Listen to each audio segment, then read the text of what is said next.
이일밤 이야기 훈민한자 천일야화는 왜 훈민한자 천일야화인가 2-2이다. 훈민한자는 지식나눔, 머리에 쏙쏙 들어오는 모든 동영상 본 강의가 무료입니다. 1. 풍운신선과 문자신선은 어떤 분인가요? 풍운신선은 시간과 공간을 초월하여 구름을 타고 바람에 날려 아무리 먼 곳이라도 단숨에 달려갑니다. 세월을 거슬러 역사 속으로 들어갈 수가 있습니다.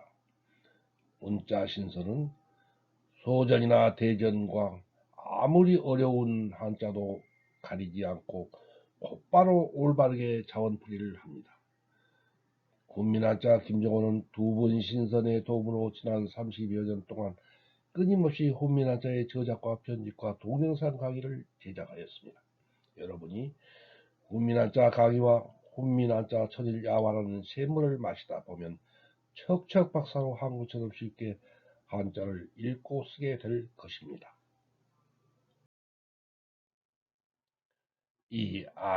풍운신선과 문자신선 이야기는 진짜요, 가짜요? 이렇게 물어보면 어떡하나? 답변을 안 할 수도 없고 대답하려니 겸연쩍어요. 그건 이는 성령으로 잉태하사 동정녀 마리아에게 나시고 해서 동정녀가 예수를 낳으신 게 진짜냐고 묻는 것에 비유됩니다. 예수교에서 하나님은 전지전능하여 사람의 생각을 뛰어넘는다는 것을 믿으라는 것이다. 곧 예수교인이 되려면 일반 사람이 남편과 아내가 동침하여 임신하는 것처럼 예수님은 성령으로 잉태하여 마리아에게서 태어났으니 예수님은 하나님의 아들이고 따라서 예수님은 전지전능하시며 길이요 진리요 생명이니 성경의 예수님 말씀을 믿으라는 것이다. 풍운신선이 시공을 초월한다는 것을 고백하려니 마술을 즐겁게 구경하다가 그 비법을 공개하니 흥겨움이 싹 가실 것 같은 느낌이다. 공개하자면 풍운신선이 주감선생과 한돌자 김종호를 한자를 제작하는 중국의 역사 속으로 데려다 준다는 것은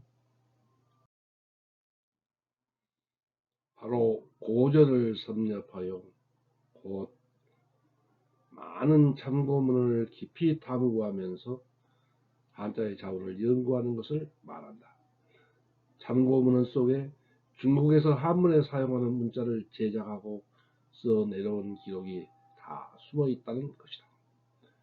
풍운신선이 상징하는 것은 훈민한자를 저작하는 데 필수적인 고전의 섭렵이다. 훈민한자 천일야화를 이어가는 동안에 가끔 근거로 제시할 것이다. 이어서 중요한 참고 문헌이 무엇냐고 물으시면 설문해자와 금석대자전과 자원 등이다.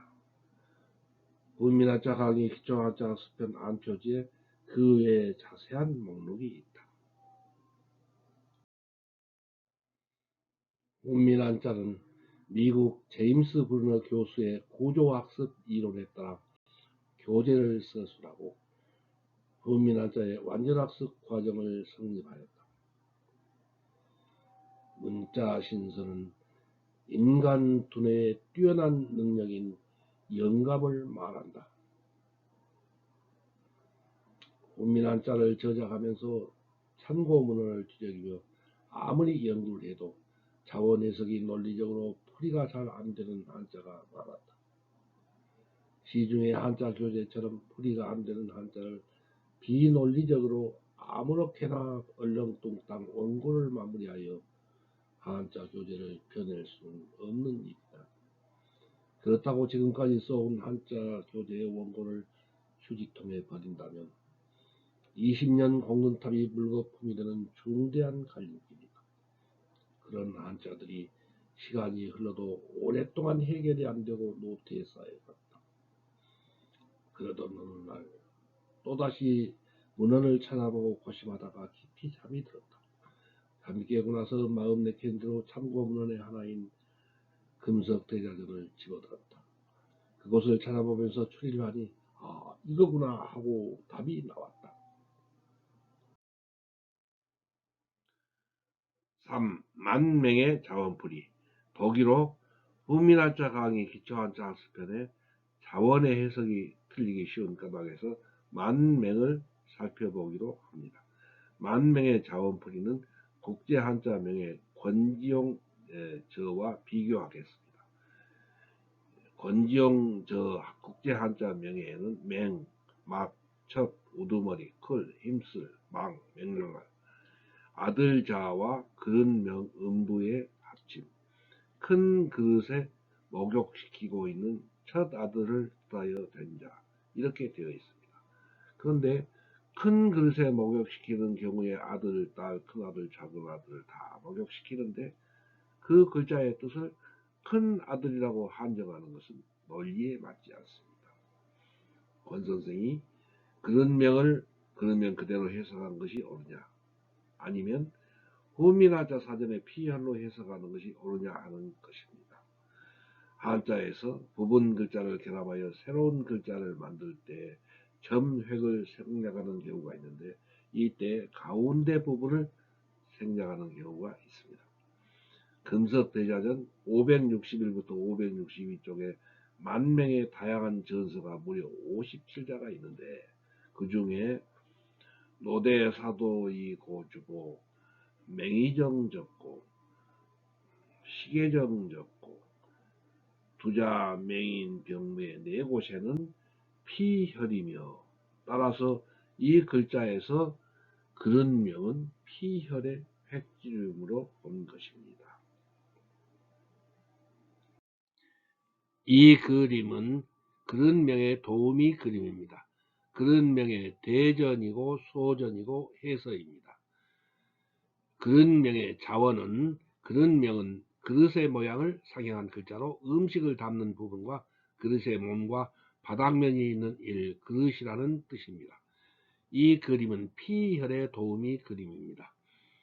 피혈의 대전이고 소전이고 해서입니다. 피혈의 자원은 피혈은 짐승의 피를 그릇에 담아 신에게 바치는 희생의 피를 나타내어 일피라는 뜻입니다. 여기에 금석 대자전의 일부입니다. 여기에 만명의 해서가 있고 만명의 소전이고 대전입니다.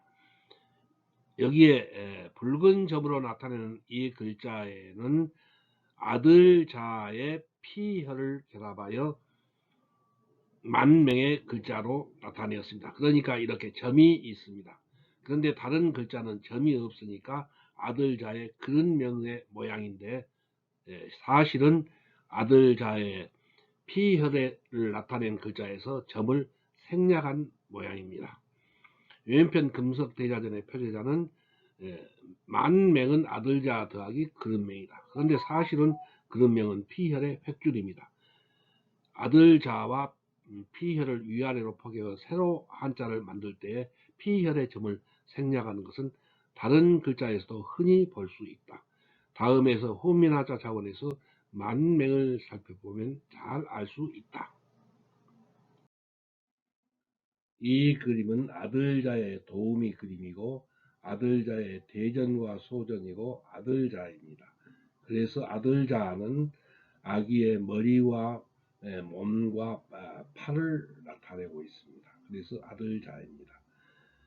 여기에서 만명이 있습니다. 만명은 이게 대전이고 소전입니다. 그래서 소전을 보면 아들자와의 그릇명으로 되어 있는데 여기에는 그릇명이 아니고 피혈이 획주림한 것으로 봅니다.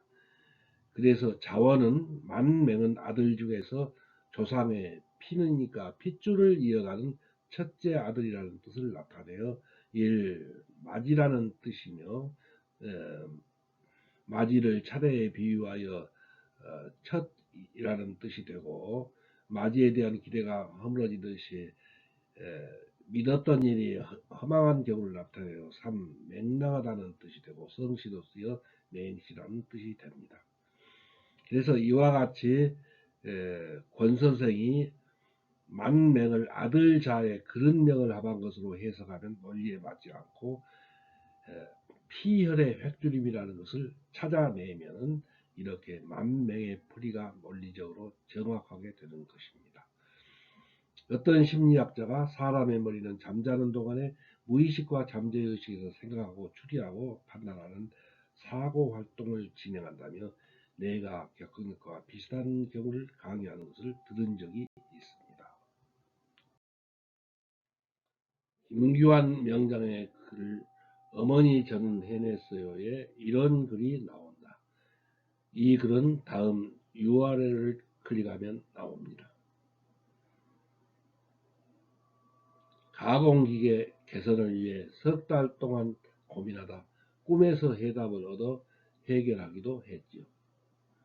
인간의 능력을 초월한 발명이나 뛰어난 이론이 잠을 자는 동안에 무의식과 잠재의식의 두뇌 활동으로 영감이 떠올라 해답이 나왔을 개연성이 있다. 손흥민이 축구에서 골문을 가르는 순간적인 뛰어난 슈팅 동작을 하는 것은 잠재의식이나 무의식에 미리 마련되어 있는 영적인 능력에서 나오는 것이라고 본다.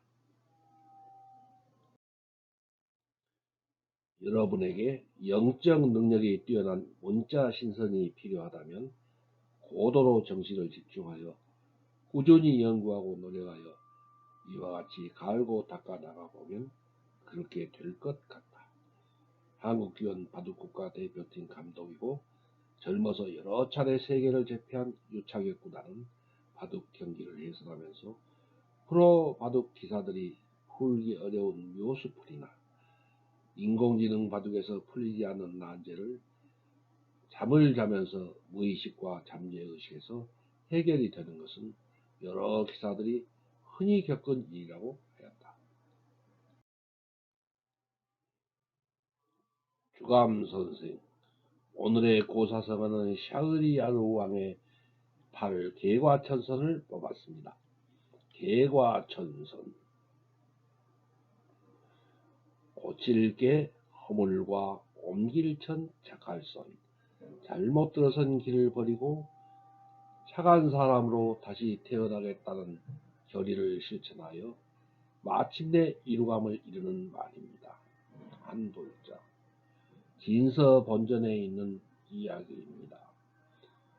진나라 해제 때 양음 지방에 주처라는 사람이 있었는데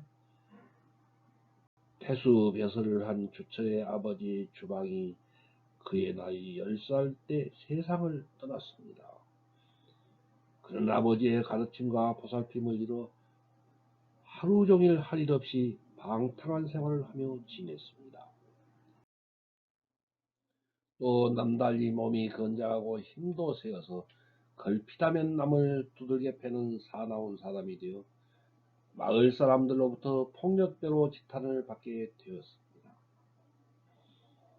주처가 철이 들면서 자신의 과오를 깨닫고 지난 허물을 고쳐서 새 사람이 되겠다고 마을 사람들에게 그의 굳은 결심을 말하였습니다. 주감 선생. 그러나 마을 사람들이 그의 말을 믿지 않고 계속 피하기만 하자 그는 마을 사람들에게 어떻게 하면 자기의 말을 믿어주겠느냐며 도움을 청하였습니다. 그러자 마을 사람들은 그에게 남산에 사는 사나운 호랑이와 장교라는 다리 밑에 사는 교령을 죽인다면 자네의 말을 믿겠네 라고 하였습니다. 한돌자, 마을 사람들은 눈의 가시 같은 주처가 호랑이와 교령과 싸우다가 죽어 없어지기를 바랐던 것입니다. 주처는 목숨을 건 사투 끝에 호랑이와 교령을 죽이고 마을로 돌아왔습니다. 그러나 아무도 그를 반갑게 맞아주는 사람이 없었습니다. 주감 선생. 실망한 그는 마을을 떠나 동호회에 가서 학자 육기를 만나 자초지종을 이야기하였습니다. 육기는 굳은 의지를 지니고 지난날의 과오를 고쳐서 새 사람이 되도록 계과천선을 하면 자네의 앞날은 무한하네라고 격려를 해 주었습니다.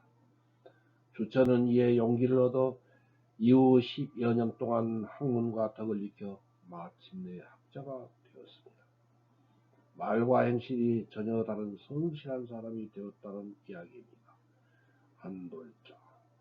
공자는 허물을 고치지 않는 것이 더 큰 허물이며 허물을 알았으면 고치기를 꺼리지 말라고 하였습니다.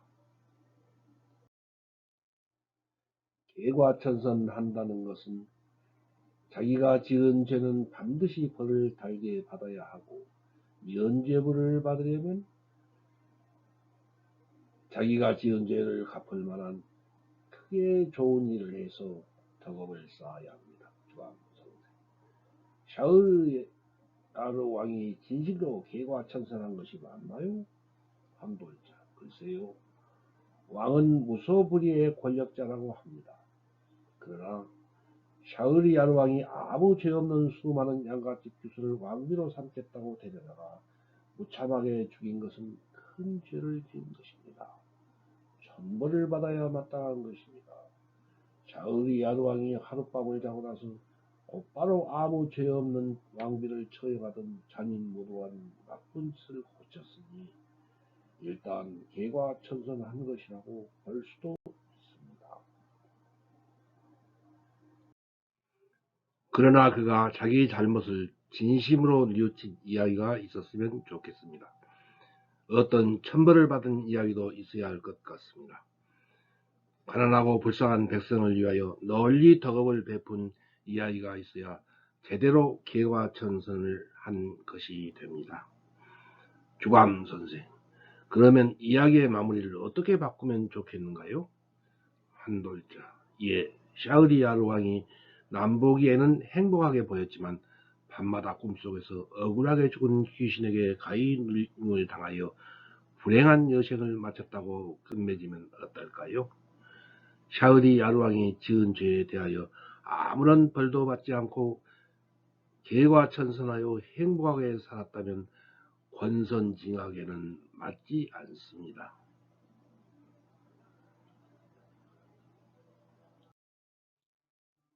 주감 선생, 현대의 전과자가 스스로 계과천선하였다고 말하면 사면이 되는가요?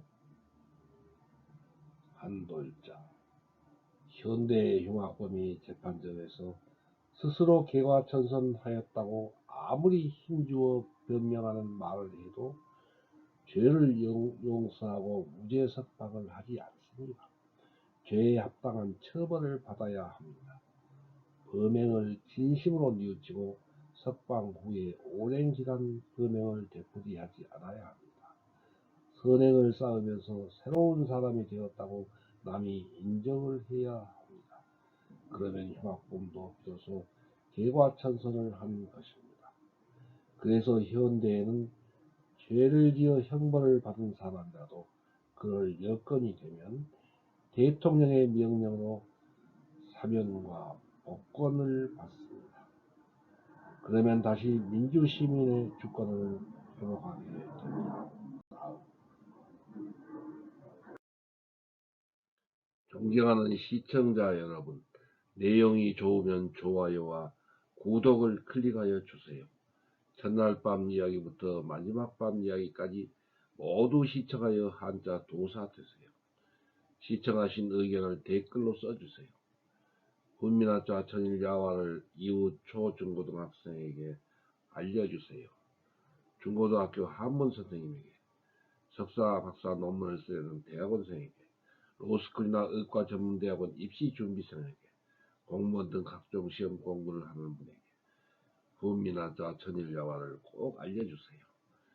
여러분, 우리 모두 큰 복을 받읍시다.